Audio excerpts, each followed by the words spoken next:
सध्या जिकडे तिकडे एकच चर्चा चालू आहे ती म्हणजे पुष्पा पुष्पा पुष्पा पुष्पा 2 हा चित्रपट सध्या आला आहे, प्रचंड मार्केट गाजवतोय। कोणी हे चित्रपट पाहायला जात असताना ट्रेंड खाली जाते, कोणी चित्रपट लावला नाही म्हणून पडदे फाडते, काचा फोडायला चालू आहेत आणि अशा पद्धतीच्या बातम्यांना आता ऊत आला। पुष्पा हा चित्रपट चर्चेत ठरला एवढंच नाही तर या चित्रपटाची जी बुकिंग झाली ॲडव्हान्स बुकिंग तर ती 100 कोटीपेक्षाही जास्त होती। आणि ही बातमी वाचली आणि कुठेतरी त्या बातमीवरती 2 मिनिटं मी तसा शांत होतो। चित्रपट यायच्या अगोदर 100 कोटीची ॲडव्हान्स बुकिंग, एका बाजूला चित्रपट रिलीज व्हायच्या आधी 100 कोटी एवढी बुकिंग होते आणि दुसऱ्या बाजूला आम्ही उन्हातान्हात राबून रस्त्यावरती मेथीच्या जुड्या घेऊन बसलं तर 10 रुपयाला सुद्धा एक मेथीची जुडी लोकांना जड वाटायला लागते। मग हे नेमकं का घडतं?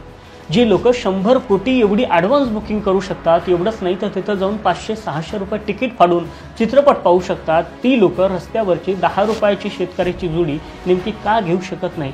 हा प्रश्न अजूनही मला याचं उत्तर सापडलं नाही। बराच वेळ या सगळ्या गोष्टीचा विचार करत होतो तेव्हा कुठं जाऊन लक्षात आलं की हे जग रीलवरल्या लोकांना भाव देतं, रीलवरल्या लोकांना मोठेपण देतं। जर तुम्ही फाईट करणार असाल, 2-4 लोक हवेत उडवणार असाल, हेलिकॉप्टरने एंट्र्या करणार असाल आणि वेगवेगळे सीनच्या माध्यमातून रस्सी बांधून VFX वापरून तुम्ही सीन तयार करून लोकांच्या समोर ते मांडणार असाल तर ते लोकांना आवडेल। म्हणजे एखादा खांदा वर करून झुकेगा नाही हा डायलॉग लोकांना आवडायला लागतो, त्याचं फॅड येतं, त्याचा ट्रेंड येतो। मात्र त्याच खांद्यावरती उभ्या जगाचं ओझं घेऊन राबराब राबणारा आमचा शेतकरी मात्र कधी हिरो ठरत नाही आणि हीच खऱ्या अर्थानं कुठेतरी शोकांतिका वाटायला लागते। पुष्पासारखं एखादं काल्पनिक पात्र जे 2 नंबरचे धंदे करतं, स्मगलिंग करतं आणि ते कुठेतरी रोल मॉडेल लोकांना वाटायला लागतं।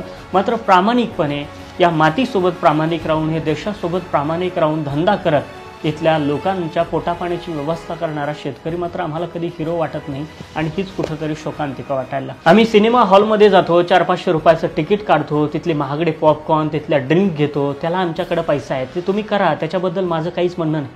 मात्र रस्त्यावर बसलेल्या शेतकऱ्याला 10 रुपयाच्या मेथीच्या जुडीसाठी का छळता हा प्रश्न आहे माझा। मनोरंजनाच्या नावाखाली आपण अशा चित्रपटाला कोट्यावधीची कमाई करून देणार असेल तर सहज आपल्यासाठी काम करतोय म्हणून एखाद्या शेतकऱ्याला सुद्धा लाखांची कमाई करून द्या। त्या शेतकऱ्यासाठी सुद्धा कुठेतरी चांगला विचार करा। शेती करणं स्वाभिमानाची गोष्ट आहे। कधी शेतकरी आसमानी संकटापुढे हारतो, कधी सुलतानी संकटापुढे हारतो, पण पुढच्या वर्षी पुन्हा हंगामाला की खांदा वर करून झुकेगा नाही साला म्हणत या मातीमध्ये पेरणी करतो आणि तोच खरं तर आमच्या समाजासाठी रिअल हिरो असला पाहिजे। झिजू झिजू संसाराचा गाडा हाकला